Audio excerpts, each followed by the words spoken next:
Hey everybody, we decided to start making YouTube videos like everybody else, so this is our first one, so excuse us if we're not very professional. We wanted to talk about how amazing November 5th was. We both got to attend, we got to crash the Kingdom Hall, we got to go out in service. Hand pamphlets out at the streets. And we got to protest. And it was just the best weekend of our lives. We've been out of the cult for 10 years now. Almost 10 years. 10 in the spring. 10 in the spring. And for the longest time, we were just happy to be out. We were just living our life. I was just happy to have my girls. Enjoying Christmas. And now with everything that's happened, it's just not enough anymore. So now we're going to fight. We have 9 nieces. I have 3 sisters still in the organization and my mother. So it's time to get all of our loved ones out of this cult. So we're going to spread the word as much as we can and just kind of go over everything that was awesome this weekend. We got to meet Parker, we got to meet Joel, we got to meet Zeb, which was so cool. We were totally fangirling about that. He's been our hero in this house for a long time now. We got to meet Rebecca, which was really cool. She was so nice. And Trisha and Stacy. There was just so many people. I fell in love with Lori. She was just so awesome. amazing. She made me cry every time she talked to me. And Joanne was amazing too. We loved everybody. It was the first time since we left the cult that we felt like we had family again, and we thank everybody that was there. It was just so motivational. We just can't stop talking about it. It's basically all we've been doing. I just didn't know that there were that many people like in the same situation or the same boat as us, you know, like... Yeah, it's crazy. We just kind of owned the word apostate. I remember the first time that I was called an apostate was right after my dad died from a blood transfusion. And I told my mom how upset I was, and I asked her, I was like, do you still believe that this is the right religion? And she just turned and looked at me and she said, you sound just like an apostate. And it felt like a bullet. Like she literally just shot me. And now I wear it proudly. We made t-shirts that say apostate. Like I want a tattoo now that says apostate. It's just amazing. We've just owned the term now. And I feel like this is just the beginning. There's just... Joel lit a fire in us now, and everything that Zeb's doing is so amazing. And I really feel like so many people are going to wake up. One of the brothers that stood outside when we were talking, just you could tell it was paining him so much to hear our stories. When I was talking about how my ex-husband, the pedophile, was watching their children because he lives so close by, he couldn't even look me in the eye anymore. He just had to look away. And I just really feel like we just hit a nerve with so many people that day. Hearing Rebecca's story was heartbreaking. Yeah. I can't imagine that any of those sisters in the Kingdom Hall had a dry eye in there. So, what are you going to say? The day before when we were handing out stuff, we got through like so many people too. Like so many people were like genuinely interested. Like they would come to us and ask what we were talking about, and then they like seemed to really engage. And no, I don't know. They seemed like they cared or would look into it. One woman, I think she was either working at the antique store or owned it. She came outside, and once she heard about the pedophile problem, she just couldn't stop crying, like literally inconsolably crying. So I really feel like that's such a sore subject right now for many people. So the more that we spread that word, the better it's going to get. This is such an amazing time to be an apostate.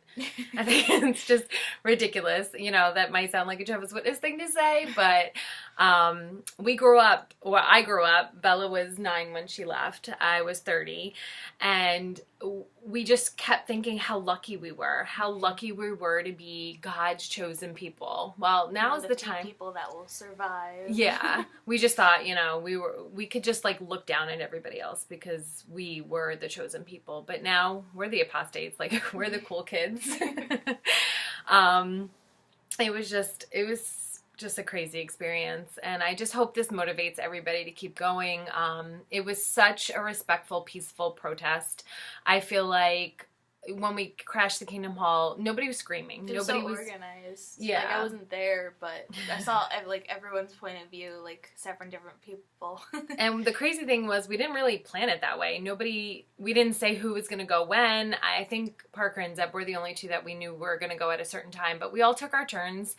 I sat down, I came in right after the song, and I sat down, and I looked over, and I'm sitting next to 3 little children, which I felt so terrible, because when I was a little girl, we used to go to conventions at Yankee Stadium, and I remember just walking through apostate after apostate, screaming and being belligerent and scaring the living daylights out of me. My mom used to have to put a sweater over my face because I wouldn't walk through them. I was so scared. So to see those little kids and think, oh my gosh, now I'm going to scare them. So when I stood up, I tried not to be loud and obnoxious.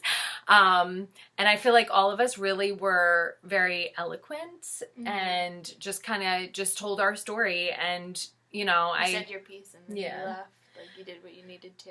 And nobody flashed anybody. We did not bare our chests, like the rumor that's going around.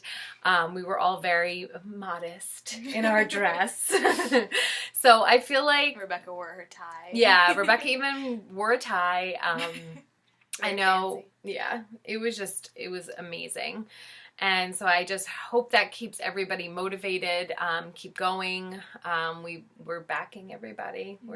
Everybody's doing amazing. Stacy's still going, keeps posting her videos. I know Trisha, I think, was preaching with her on the way to the airport. I know Joanne and Lori were too, so just so proud of everybody. What was that like, after seeing, like, so many people do the Kingdom Hall crashing and then actually doing it? Was it, like, a rush?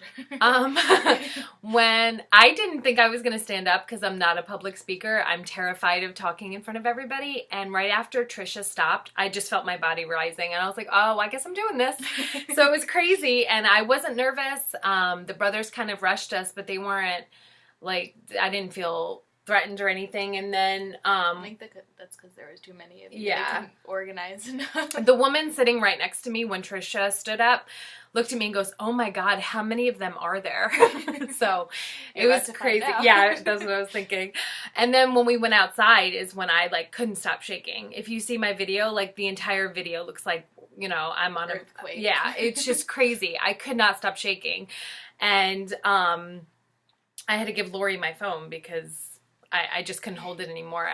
It was so nerve-wracking, and I don't know how Zeb does this like 3 times a week. I think I would have a heart attack, but I want to do it again, which is crazy.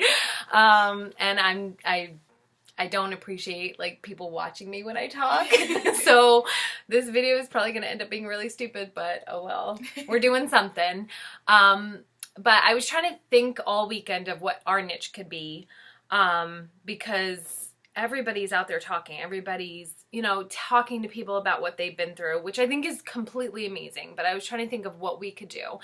And as a survivor of rape and physical abuse from my ex-husband, I just think maybe we could be the platform to try to help people get out. There was a lot of ways that leading up to me leaving, that had to be put into place for us to be able to leave the way that we did. It was not spur of the moment. It took weeks and weeks of planning to get out of there. And it was almost like breaking Amish, where somebody has to pull up and you just run and jump in a car.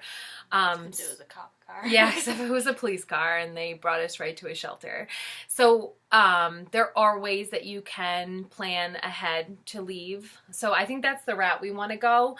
I think we kind of want to talk to everybody about how you can get out if you are being, if you're a victim of domestic violence. There are ways you can get out. I know it's hard because you will lose, so much of your family and friends, but there's so many of us out here.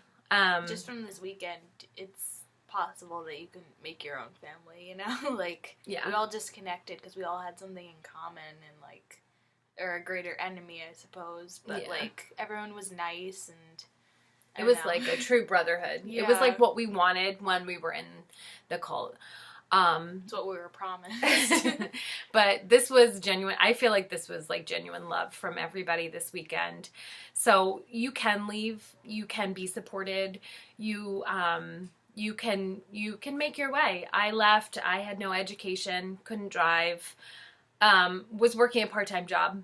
And, you know, not that we're doing that great now, but we have our own apartment. I have both girls. I have full custody. They don't see their dad. And we've made a family of friends. And we just have amazing support. And it does take a little bit of time, but we can show you how to do it. I think that's really what we want for everybody, is to be safe. So I guess that'll be our thing. Yeah. We'll talk to you about how you can leave and what steps you have to take before you leave. All right? So I think we can end it here. We've laughed enough for one day. So our name actually came from Joel today. We were going to be the Unbreakable Apostates, but Joel put a message on the Vast Apostate Hour and said, is it too soon to call us family? Well, I think that's fitting. Yeah. I think we are the apostate family. So you can join our family whenever you like. And we'll hear from you guys soon. Yeah. Bye. Bye.